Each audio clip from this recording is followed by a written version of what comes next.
Good evening from Vietnam. Good afternoon to you, Amanda. Thanks a lot for spending your afternoon joining our program and share your amazing journey, your amazing stories to our audience around the world. And thank you. Thank you so much for having me on. I am very excited to be here with you and have this conversation. Sorry I missed you the last two trips you came to Vietnam. I wasn't here back then anyway. So, I should be here on 2017. Maybe we crossed one another on the busy road that we didn't know. And as I said earlier, now you have a new friend, new family. If you decide to come back or your friends decide to come to Vietnam, and you let me know. And if you already have friends here that you say, okay, maybe it's a good time for you to connect us. And then I would love to invite your friends for a cup of tea, cup of coffee together. Okay. That sounds perfect. And when you came to our culture, I think the one thing that you will see that people here very, very friendly, very warm, and it's very honor for us if we can have you to share about who you are and the work that you do for our audience. Would you please do that? Yeah, so it's always a loaded question for me to share some of the work because it's been quite a journey to get to where I am today. So if you look at my profile, you'll see that I'm a certified coach. So I'm a transformational coach. I do a lot of facilitation. I've done a lot of leadership development work, so designing and facilitating leadership programs. But a lot of what I've done has really shifted over the years because I've been on such a deep journey myself of really getting to know who I am and what matters most to me. And that's just this journey. I always call it of getting to, well, not getting to know myself, of coming back home to myself, of figuring out the essence of, what really drives me and how can I trust myself completely. How do I build up that belief in who I am and what I do and what matters to me? And that is exactly the journey I take my clients through as well. So many people, come in to work with me and they're usually at some kind of crossroads, but the unifying theme of how I support people is they know that there's something more. They know that there's something else out there for them that they just haven't been able to figure out what exactly that is. Mm. So it's usually someone who's very like purpose driven. They want to create something beautiful in the world. I mean, that's why it's so inspiring what you and your wife have created because you just decided you wanted to do it and did it. But most people don't just do it. Most people are too afraid to ever get started because they're so afraid that they might fail or they don't know where that road leads. And the kind of courage that it takes to do this like project, this podcast that you've created and help people, first of all, tell their stories, give them a platform, and create space to have amazing conversations with people all over. It's really a very powerful expression of what you are amazing at. And we all get to see that too. Amanda, this conversation is not about me. It's about Perfect. That's the coach in me. I'm so sorry. I'll put her aside now. And thank you for the beautiful words you talk about me, and I really appreciate that. And as I said earlier, we want the audience to know more about the journey of you finding the way to come back home to yourself, right? And you look at the world today, so many people are drifting apart, far from Yeah. who they are and who they wanted to be, where they wanted to be, right? And with the work like you that you do, you help them to move them back to where they best at, where where they find happiness in. And those are the thing that I always admire people doing that. So I thank you for doing that to help leaders to truly find purpose, the courage to do something amazing again, right? Because the butterfly effects for sure, the people under them in that community, in around them, will reap the benefits with that, and that will continue to bring the benefit everywhere else. So small little change will definitely create a lot of good things in the world. Thank you for doing that, Amanda. I Okay. think that's a big part of why the leadership development space really called me for so long. I had had the experience when I was younger of working in organizations. So I used to work first in marketing. So I started in an advertising agency in New York City. And then I worked in wildlife conservation. So I worked for a nonprofit in Berlin, in Germany. And I had the experience, I had some really great leaders that I worked with, but I also had some pretty terrible leaders that I experienced over the years. And I remember, especially when I was working in wildlife conservation, because that, like, I thought I was going to be in that job for the rest of my life. I thought I was going to be saving forests and protecting animals forever. But the truth was that even though I had so much passion and enthusiasm and I was so excited to like do this work, the whole structure and system that I was in wasn't set up to like help me be my best. Everything worked if I just kept things moving. And I remember feeling so frustrated because I'm really ambitious. So I remember I really wanted to grow and to change, and there was just no opportunity where I was. And that was the moment things started to click for me in how is it possible that people could be so motivated and engaged and then be so unhappy at work? So from that Mhm. point, I had made it my mission to help leaders lead better so that people loved going to work every day. And I Wow. saw exactly what you just described, that sort of trickle effect, that what is the impact of helping one leader? What's the impact of helping 100 leaders? How many people in their life are affected? Their families, their kids, their partner, their team, their board, whoever it is, that they're touching so many lives. And so for me, that was such a clear mission of wanting, I had the genuine belief that people wanted to be great leaders. So they just didn't know how. They hadn't been trained. Mhm. Most people are just, promoted up into a position and then they're like, what do I do? I have a team now. I don't know Mhm. what to do. And so I really wanted to be able to support them to understand like who they were as a leader. That's where a lot of this talk that I said before about self-trust and confidence, understanding who they were so that they could show up fully as themselves and support their teams and organizations to grow in that way. What happened for me over the years of doing that work was that some people really wanted to make the changes Mhm. and some people just didn't. I'm not even saying they didn't want to make the changes, but they didn't have the capacity.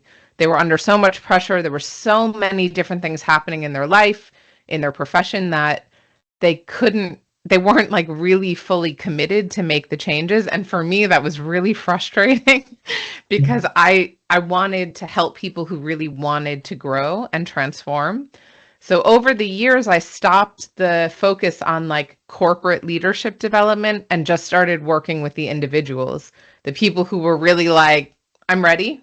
Like, please help me. I want to do this now. And helping them to actually be able to find that way forward. So the drive has shifted a bit in what I do, but the core of everything is really helping people to get in touch with that that core element of who they are and what they bring to the world. My belief has changed that it's not just leaders. All of us are leading in different areas of our lives. Yeah. So if I'm helping someone to, become the best artist they can possibly be, they're still impacting an incredible amount of people through that work, through that passion and soul that they bring in. Yeah. Wow. I can see your frustration when you work with a lot of leaders who, like you said, doesn't have the capacity to change, not willing to change, and because when you pull your heart out, your mind out to make sure that your works will do something for them, but in return, there's a cold war right there that pulls back. it's a waste of energy and effort. And sometimes, I got the same feelings when I see my team that somebody got the talents but not wanting to go to the next level.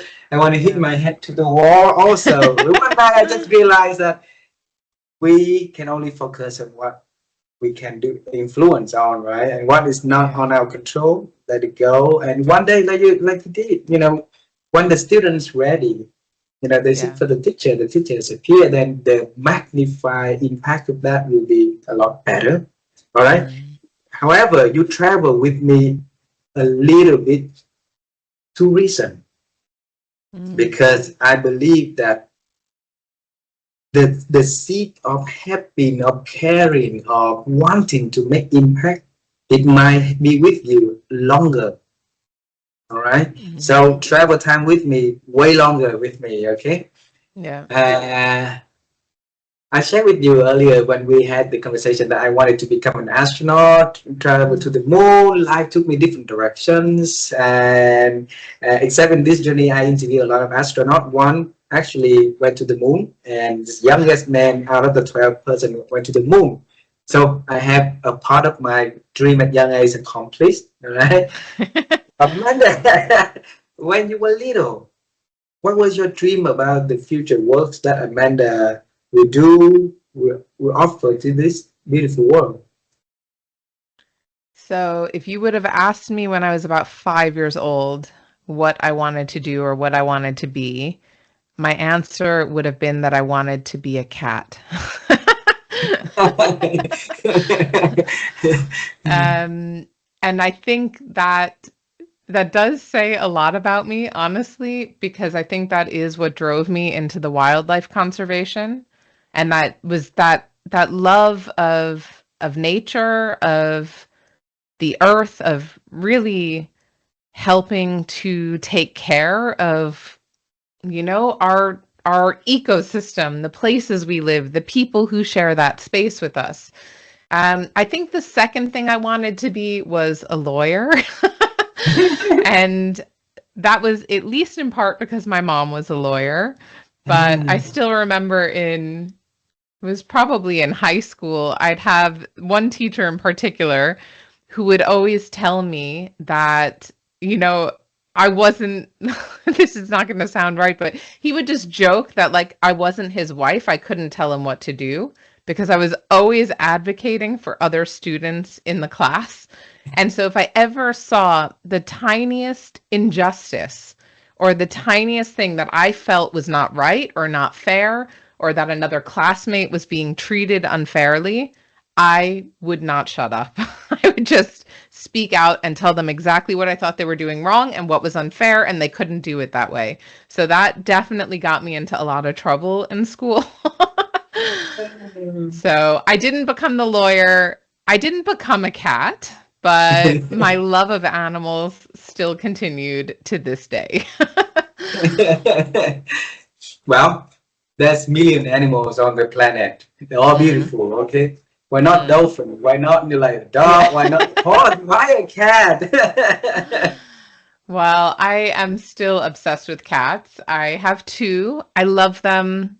I don't know how to explain it, but there's dog people, there's cat people. Honestly, I'm just an animal person, but there is something that I really learn from cats.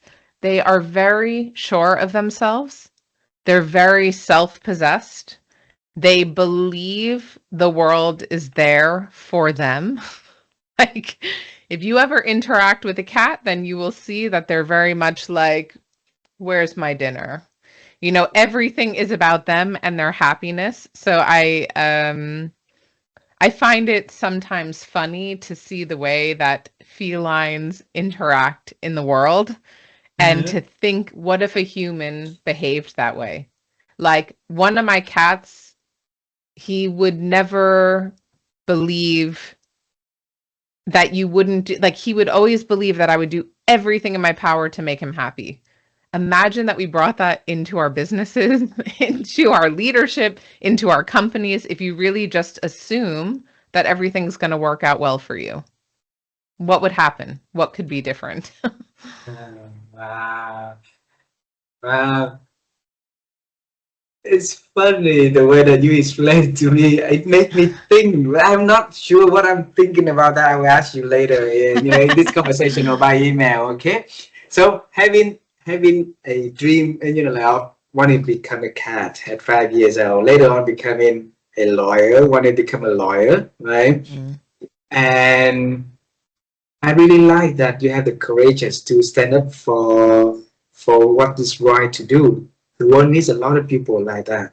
We saw a lot of people who stay quiet when things are wrong, and or even like have to bow their head down to do the wrong thing, to keep a certain things for himself. And I think it well, your example, your story share can help them to rethink about that, right? So with that little girl, has she ever thought that one day she gonna travel the world, live in the South Mhm. America, live in Europe, or traveling to Asia? I don't think so. It's Uh, really, the first big trip that I took, we took a couple trips when I was a kid. We went to like Puerto Rico, which is not so far from New York, and we went to Mexico. So my parents did try to expose me and my sister to places other than New York. But it was really when I was 15 years old. I took a really big trip with a couple of friends of mine. There's this thing called a teen tour in the US, and we went to Europe and we got to experience all of these different countries. And I think something was really ignited then when I oh, realized just how big the world actually was and how little I knew about any of it. So when I was in university, I studied in New Orleans. I went in Louisiana, so I studied in the South in the US, and I did a year abroad. So I went to Spain, to Argentina, and to the Dominican Republic. And that was like a 12-month study journey. And that once again just reinforced this belief that the world was a lot smaller than I had thought it was. And every opportunity after that I had to travel or go somewhere new, there wasn't even a question inside. It was just like a part of my DNA is really to go and be and explore other places. And I sometimes think of myself as a bridge builder because I know that it's quite easy for me to engage with people, to have conversation, to get to know people, to learn about different cultures. And I think a lot of people have not always the best perception of Americans either. So mm, for my part, I am at least a person that I know who is curious about other cultures and travels. And I've heard a lot of times in my life that, um, yeah, people just don't always have that kind of perception of Americans. And there's all different kinds of Americans, of course. So I can be the ambassador of people who love travel, love culture, love to get to know new places. But it's not something I ever would have imagined. I had one role model growing up who was my aunt, and she did a lot of traveling, and she was fluent, still is, in I think 4 or 5 languages. And I uh, didn't know anyone else who was doing that. So I would watch her as a young kid, and she would go to Turkey or to France, to all these places that I was like, this is a really big deal. And I think that also showed me that it was possible, that okay, this is a thing that we can do. And I didn't question it when she was doing it. Although no one else I knew, no one else in my family was traveling in the way that she was. um, so out of the many countries that you've been traveling to, and including study, including working, which one stayed in your heart the most? So I would say there's two that come to mind. One is Paraguay, where I spent Mm. a lot of time. So I lived there for a time and I worked in wildlife conservation there. So I did a lot of work in forest protection and wetlands protection, and I just loved being there. I mean, really, everyone made me feel so welcome. Like the country itself is also quite small. It's a population of maybe it's 6.5 million people now. And people are just so excited to have foreigners there who love their country. Like they just want to show you the best part of where they live. And this was incredible to me. The culture was so different from where I had grown up. You know, I'd go to a friend's house and we'd sit in the living room with their entire family. And we would just spend the whole afternoon or evening or whatever together. It was never in America, your friend comes over, you go up to your bedroom, you close the door, you leave your parents out, you know? And this was like, we were in our 20s. It was amazing to me that the whole family was included in everything. There was no question. So that is a place that, and the nature there that we were protecting was phenomenal, just phenomenal. Like the wetlands were unbelievable. You have a lot of wetlands near where you live as well, I know. So you've got definitely areas that a lot of my colleagues are still doing a lot of work in. But I just couldn't get over the amount of wildlife and birds and everything. And another country that's really stuck with me very close is your neighbor, so Thailand. So Thailand is a place that I've been many, many times. And it's also where I did my first Reiki training. So when I first trained as an energy healer, I did that in Bangkok. And so ever since, it's held this incredibly special place in my heart as a place that whenever I go, I really feel transformed. Like it feels like the land is a place that just holds that power of transformation that I've never experienced anywhere else I've been. Beautiful, beautiful. So Thailand and Paraguay. Yeah. Not Tomorrow I'll similar text. at all, but Tomorrow I text my boss, my yeah. ex-boss. I was saying yesterday I talked about with Amanda. She left the country. She would love to hear. There's somebody out there loving Thailand, and she would love to hear Yeah. that. Yeah. Wow. So, at what stage did you realize that you are no longer where you want to be? You're drifting far, and at what stage? I mean, I have faced that many times in my life. And I think I genuinely believe that's why a lot of people come to work with me because they see those many pivots. And I wasn't pivoting because I was, you know, overwhelmed or couldn't make a choice. Like every change that I've made in my life was really intentional and came with a lot of like deep thinking about it. But there was always a moment I would overstay my welcome in some situations. So when I worked in wildlife conservation, the truth was that I was ready to leave that organization a couple of years before I actually left. I knew I had outgrown what I was doing, but I was really passionate about my projects. I loved my colleagues, so I stayed. But there came a point where there was just this like voice inside that told me it was time, that it was like there was no choice, you know. Suddenly I just knew I couldn't stay there anymore, that I was in a way like suffocating by holding myself in this tiny box that I had outgrown. And the same thing happened for me with each shift that I made. That was from the wildlife conservation moving into the leadership development space.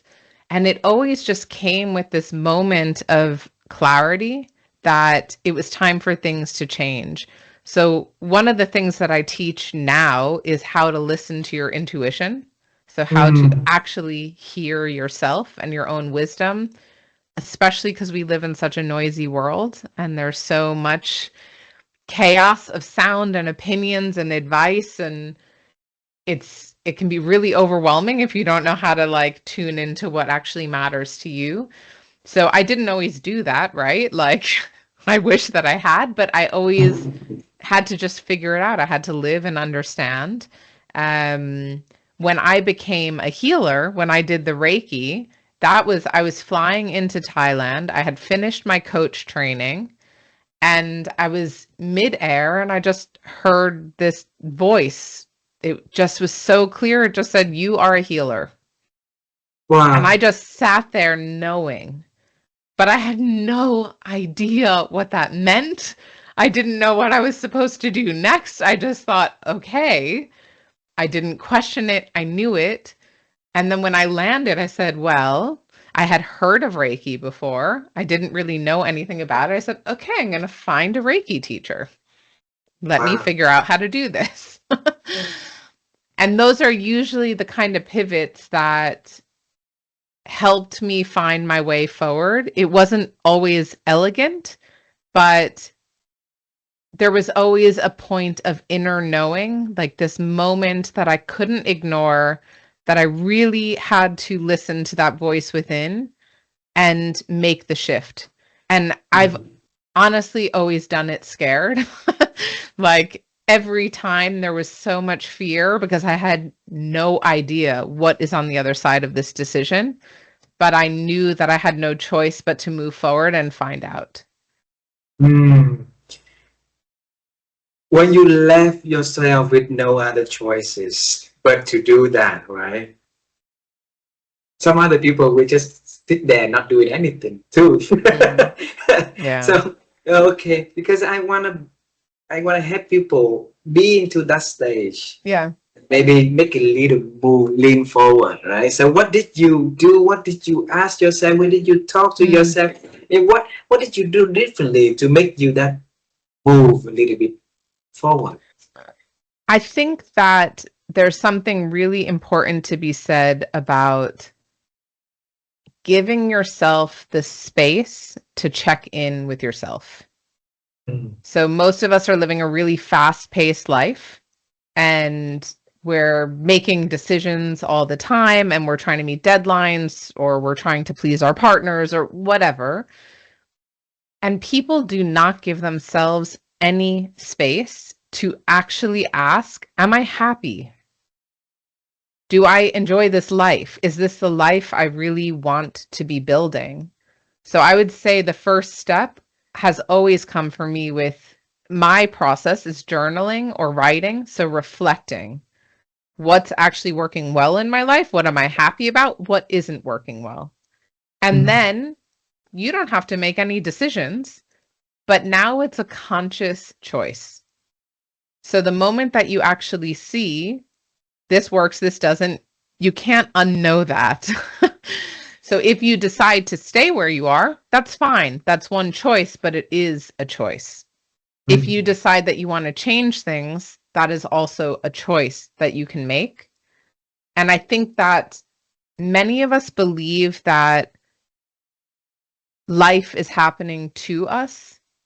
We don't see ourselves as the main character in our own lives. We think everything is happening to us. And the minute that you start to look at it differently and recognize that you get to create your life, maybe things happen to you in your life that were out of your control, but you actually get to create your own life and make decisions that align with who you are, that align with what you care about. In my opinion, that is a moment that everything starts to shift for you. Whether you're in a job that you don't like and you're just putting up with it because you need to pay the bills and this and that, that's also fine, right? We have reality, we have to pay our bills, we have to support our families. And you can do it willingly and consciously because you know, I'm making this choice because of XYZ. And that Mm. puts you in a state of you're in power in your own life instead of, I don't want to be working. I have to support my family. I hate doing this. That's a very different feeling. And you start to feel a bit like a victim. So for me, it's always about reflecting, getting an understanding of what actually is the reality, and then thinking about what is the life I'd love to have. So in my case, when I moved into wildlife conservation, I had been working in marketing for 3 years. And I was working on projects, like on client work, that I didn't, it didn't align. I was doing a lot of pharmaceutical advertising and financial services, and it just wasn't who I am. And so Mm. I just started to think, okay, I don't want to do this. What could I do next? And the thing that I loved, as you heard me say, was animals. So Mm. I said, okay, well, I really love animals. I wonder if there's a way that I could work with animals. And so from there, I just started applying to every job that I could find. At the time in the New York, New Jersey, like the northeast of the US, I was looking in that region for any job I could find with animals. So working in a conservation organization, I applied to like National Geographic, I applied to WWF, I applied to, there's an organization called Panthera, to the Bronx Zoo, the wildlife conservation organization. And I even started talking to universities about possibly doing a master's in animal behavior. So I didn't know what the way in was. I just knew I'm ready to move forward in that direction. Ah, And then I basically couldn't get a job anywhere because they all said, you have no experience, we can't hire you. So I started as a volunteer, and wow. I saved up enough money working in advertising that I could volunteer for 6 months in Paraguay. That's how I began. And it was Wow. just, everyone around me was like, what are you doing? Why? You're like, you're not going to earn money and you're moving to some country you've never even been to or heard of. But it just felt so right because I recognized I needed to do that. And I think that there's a moment all of us can hear within ourselves. We know those moments when we've made choices and done things that did not feel good, when we knew there was a voice in our ear, don't do that, don't do that, and we make the choice anyway. So if you Mm. really think about those moments in your life, you start to learn when your intuition is speaking to you. And then you Wow. could think of the moments where your intuition or something within tells you, oh, you should do this, this, this, and you listen. And then what happens? And that's literally how you can start to train yourself to hear that voice more clearly, because I promise you, we all have the ability, and every single person can tune in, but most people don't. And they wait until they have a health crisis. They wait until their partner leaves them, or they get fired from their job, or something else happens before they make the change that probably they had been hearing the signs of for months, if not years before. Wow. You had a very determination person. And I heard about your mother. Your mother was a lawyer, all right? But I haven't heard about your father. What did he do? Because I want to know where that seed of determination also coming from. Is it coming from when they grew up that way, or maybe it's the nurture way that way, or it's in your DNA that maybe you having it that way inside of you, Amanda? Well, thank you. I accept that. So my father is an accountant, and he worked for himself my whole life. He had his own business. So a one-man show. Like, he started his business in his 30s and he's now in his 70s, and he, just steadily built up his client base. Um, and has really always loved his work. He's always shown up and done the work. And I think that probably provided a pretty stable baseline. My mom, on the other hand, she was willing to try anything.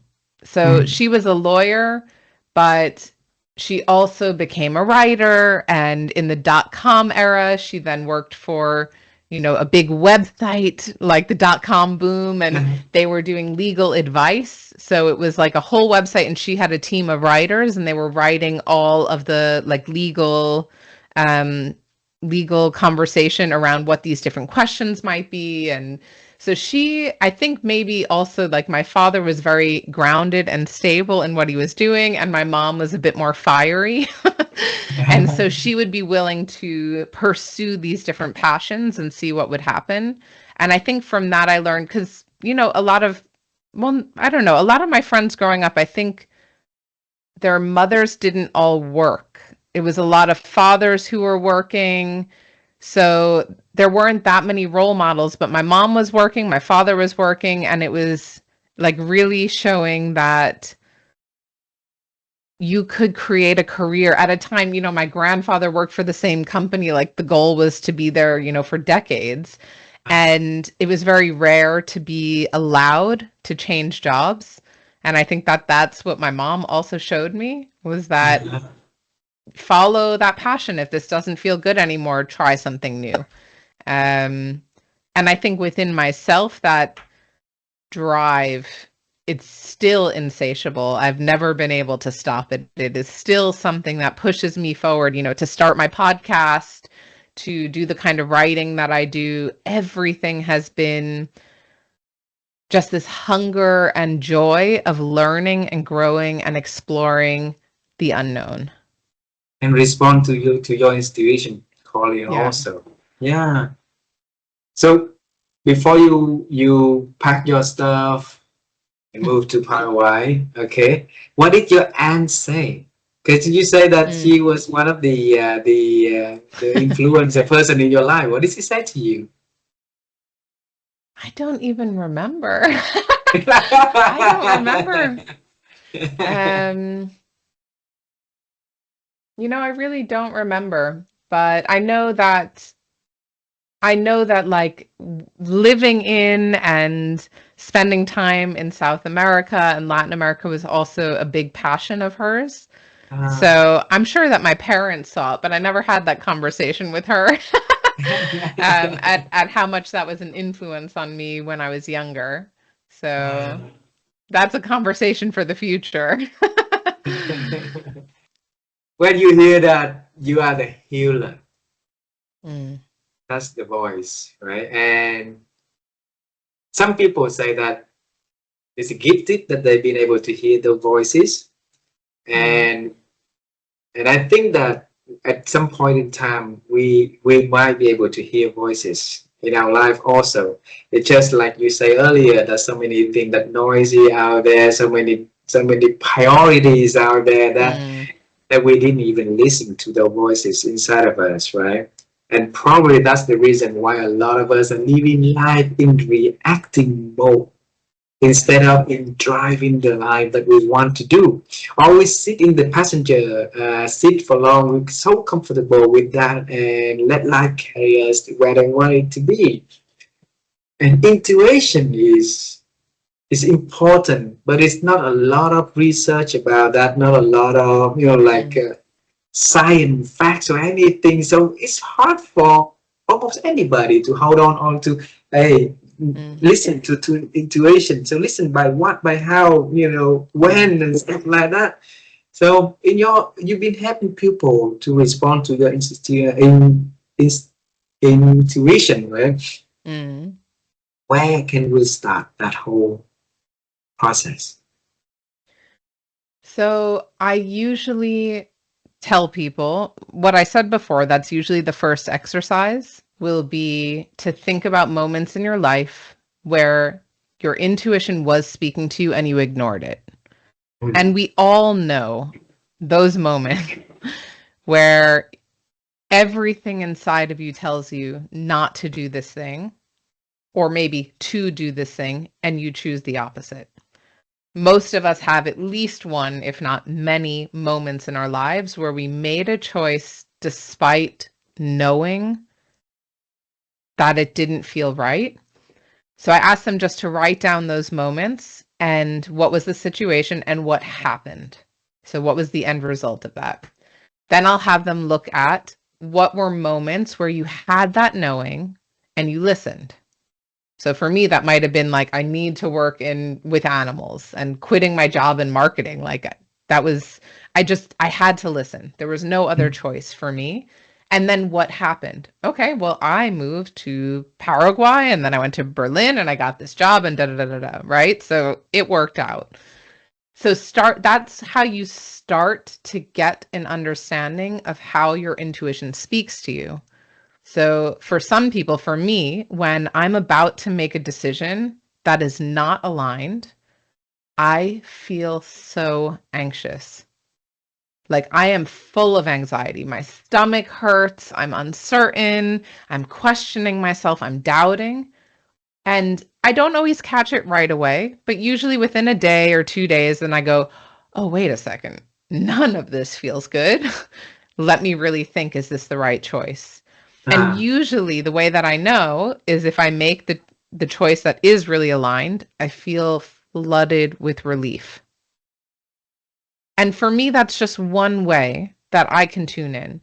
So the second thing that I do with people is help them to get an understanding of their own yes and no, to get a feeling of when for them personally it's a yes or it's a no. And there are a few ways that you can do this. So there's mm, different techniques. One is like in a bit more like kinesiology, if you're using muscle testing, and you mm, can actually, if it's a yes, you can't pull your fingers apart. If it's a no, your fingers can pull apart easily. So you can practice that. There's also something called a sway test where you would stand up and then you ask, and you just get a feeling, is your body sort of moving forward or backward? And you start to learn. I'm not going to tell you which that is because you have to try it yourself. uh-huh, You can start with like, my name is Amanda. I live in New York. I have 37 dogs. And you start to get a feeling, yes or no, because your body cannot lie. oh, So your body will always tell the truth. It's just about you trying to understand how to listen to that. When you have an idea of how you actually hear yes and no, life becomes a lot simpler.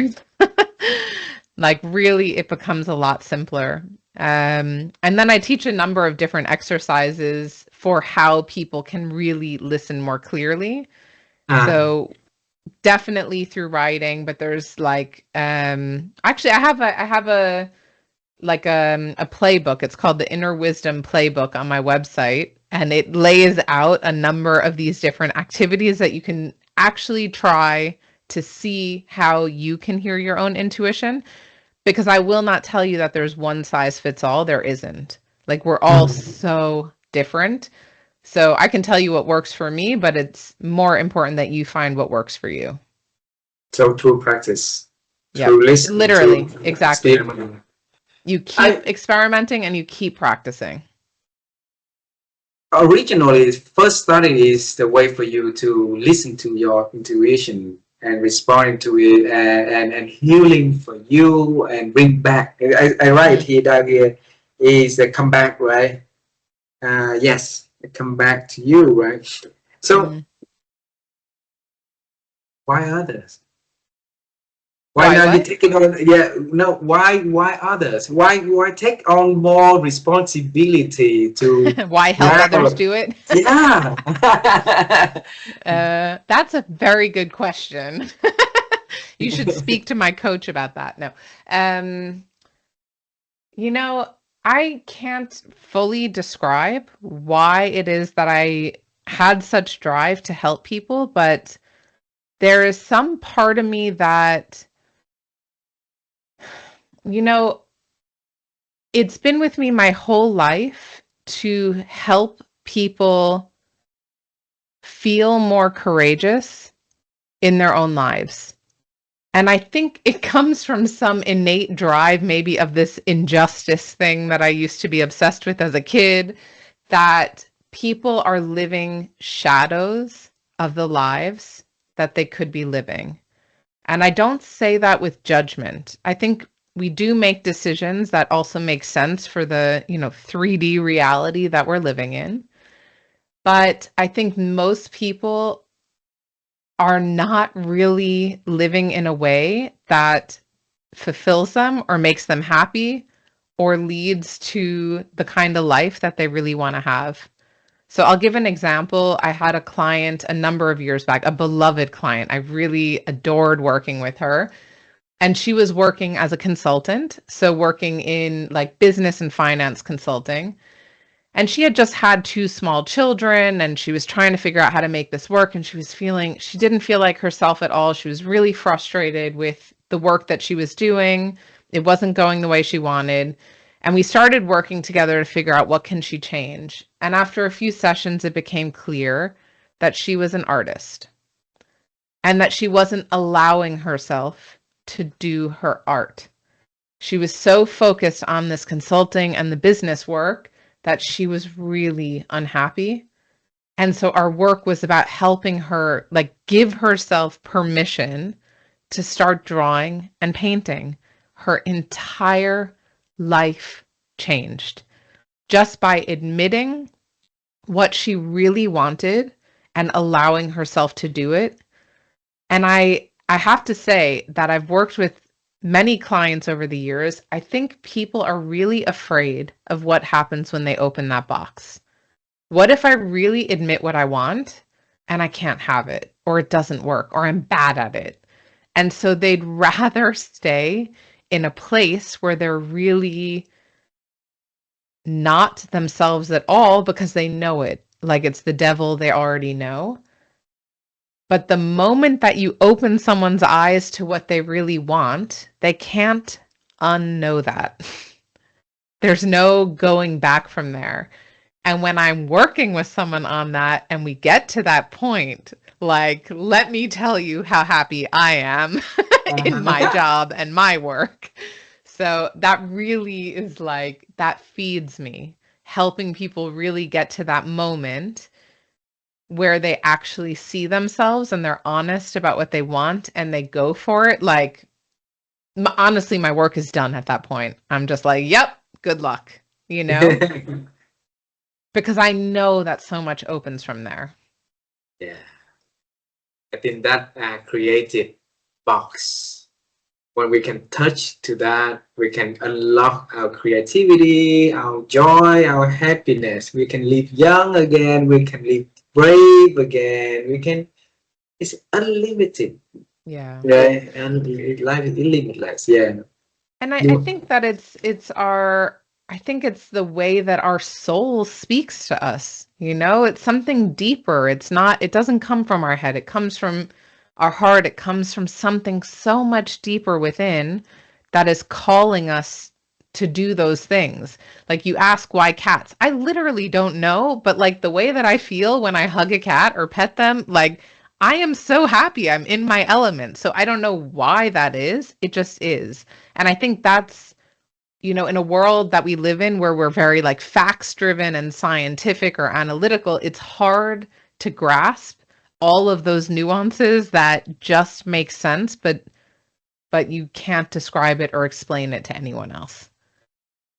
I am the founder of a platform called helloNEWNESS, and through interview a lot of amazing people around the world, we realize one thing, that their capability, they're very open for new experience, for new thing. And not only that, they help other people to try new experience, new things. Like you help other people to really look at that, you know, secret box inside of them, and now try the new thing is put the key in, unlock it, open it, let's see what is there, right? And then you're not gonna afraid anymore. You can, you know, unknown it anymore, right? And they get into the world of beauty is right there. And we want to bring that newness onto the lives of the people around us for a reason.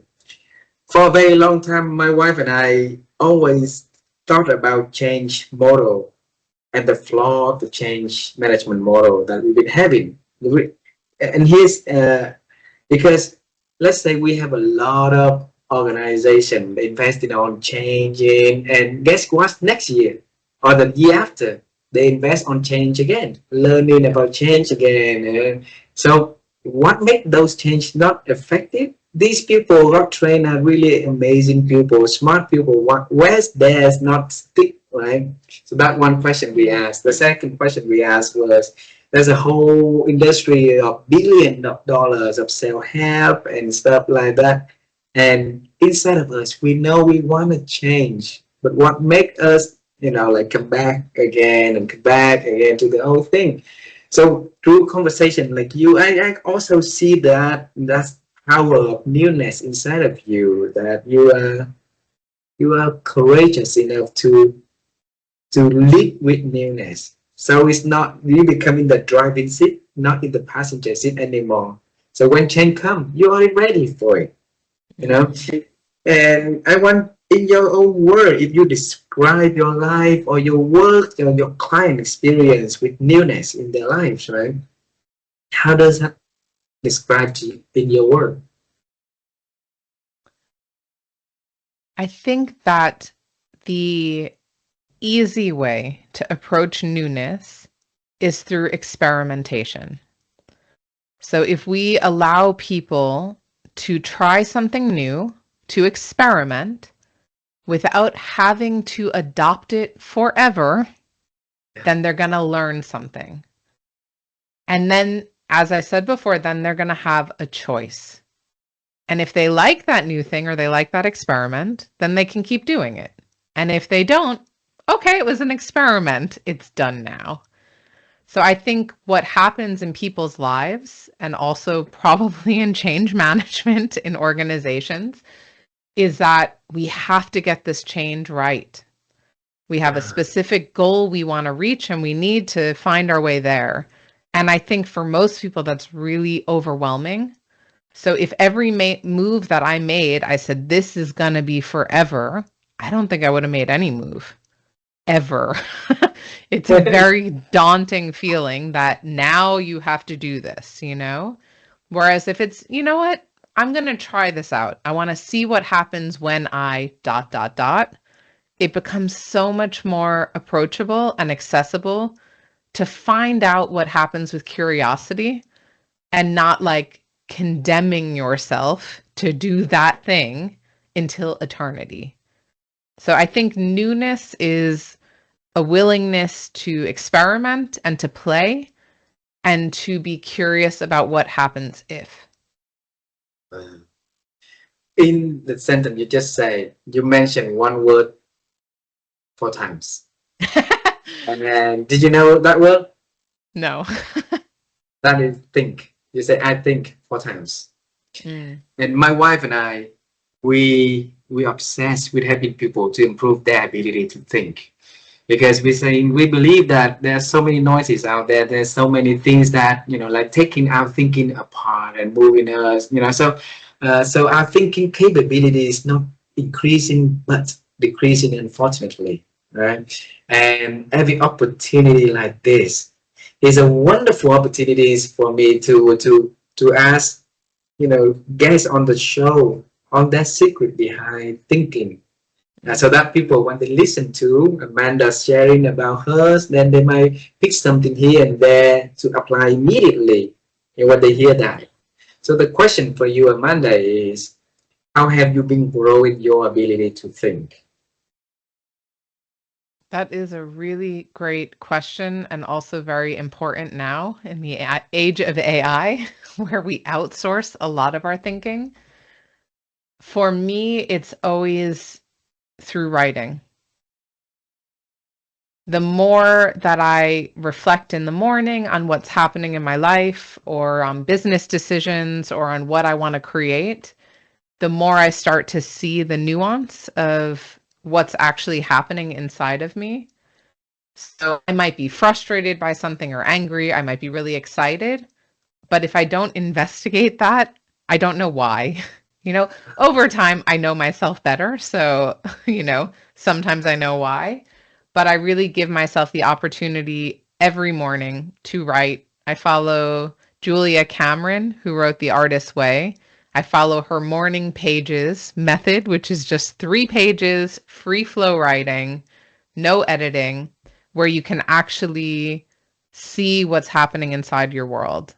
And she does have a rule with it, because you have to get to 3 pages.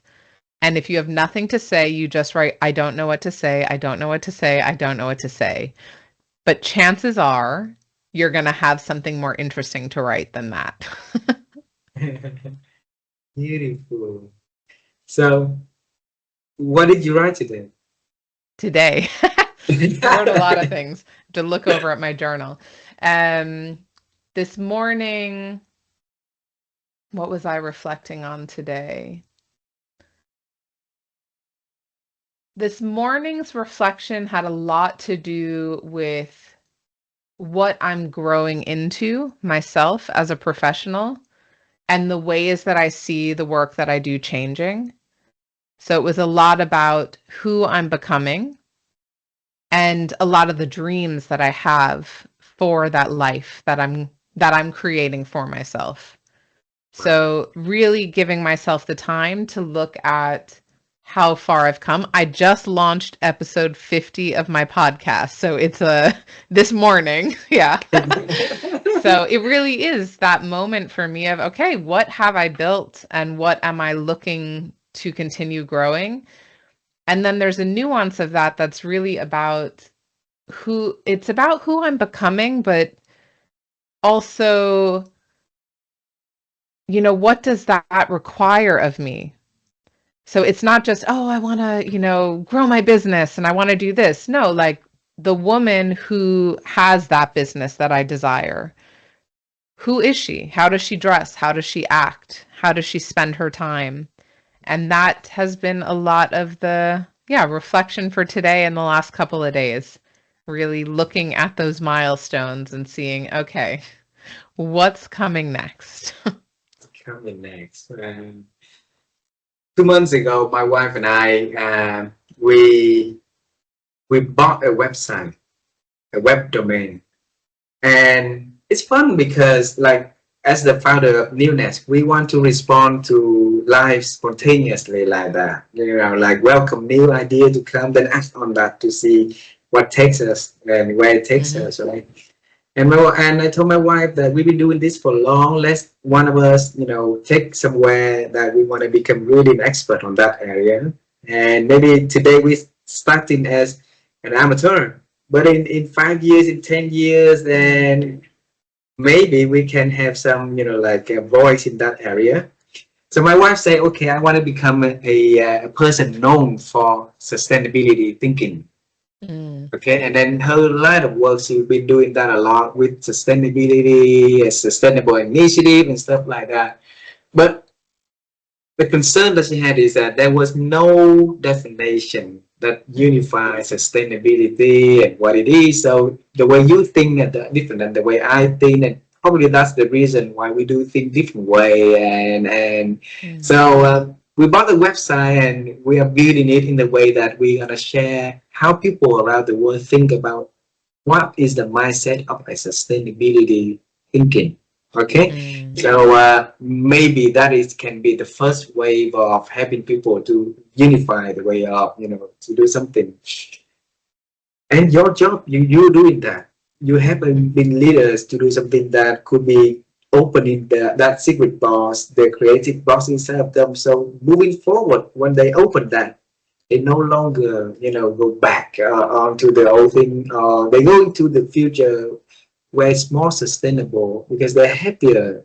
They do the job they like, they do the thing that they love doing, then the impact definitely will be a lot better, right? So now you look at your own words, you look at the world in your own perspective, and you define a sustainability mind. To Amanda, what is that? I like to think that I'm not making decisions for anyone else, but I'm helping them learn how to do that for themselves. So I just had a conversation with someone earlier today, and I was very clear that in my coaching, my goal is that you have all your own answers within. And I do believe that is what makes your thinking sustainable because you Mm, can always trust and rely on yourself. And the more that you get to know what matters to you, what your own voice is, your own intuition, the more that you can hear that, the more you know how to check within. And the more that you depend on the outside world or outside sources or a boss or a partner, the less you're able to think freely for yourself.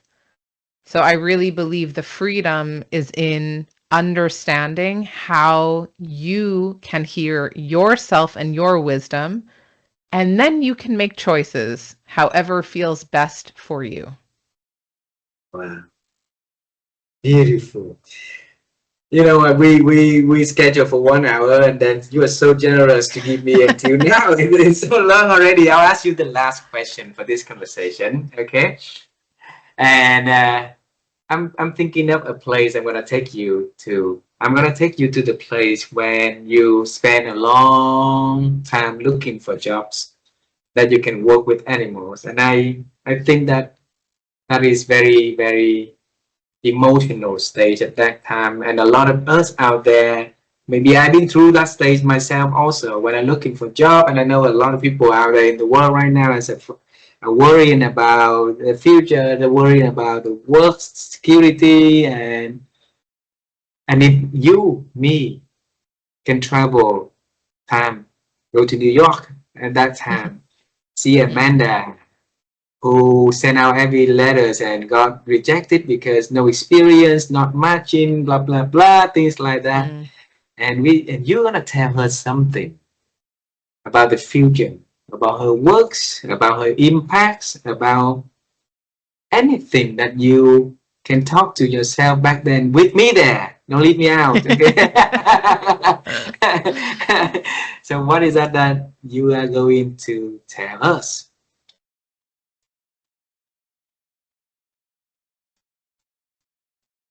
I would say that that clarity and that focus is probably the best life skill you can ever learn, and to never lose that. So much noise comes into your life after, when you're older, when you're an adult, you want to get things right, or there's a lot of stress and pressure in the world, and we start to lose our focus on what actually matters to us. And if you are able to hold on to that clarity of what it is that you really want, and even if you don't get it right away, that's fine. But to still hold it so that that is part of the backbone that drives you towards what you want to do, what you want to create. For me, that was animals. I want to work with animals. There was no question about it. And nothing was going to take me off course. That level of tenacity and knowing got me and like opened up every single door that came after. And that was a very brave young woman, right? So I'm speaking to her, but I'm also speaking to me as the adult now, that remembering that focus and just trusting it. That's literally going to get you further in life than anything else that you could do. You just closed the conversation so beautiful, and I have another thing to say, because that is something that can transfer to everybody today and every day and any day in their lives, right? Have that focus, and I hope things will turn out fine. You know, that tenacity, that focus is something that will lead us to the next, right? Yeah. So, Amanda, we love you. I really enjoyed this conversation. I'm really knowing that your clients, the people who you're working with, we have the best care, and they will be able to unlock the box for themselves. The more people that can do that, the world is getting a better place because of that, and you're contributing beautifully to that change. Thank you. Thank you so much. It's been such a beautiful conversation. I love what you're creating. I really appreciate being here with you. Thank you very much, and have a wonderful day. Tell your family I say hello, and maybe tell your family in New York I say hello too. And again, you know, there's a calling for us to have this big conversation together, right? So let's make the best of that. Let's see how we can collaborate in the future. Let's make a plan to see each other. The world is beautiful because of the actions, right? So Yeah, that's yeah, beautiful. Thank you. thank you. Have a good day, Oh, and thank you. You I'll see you too. later.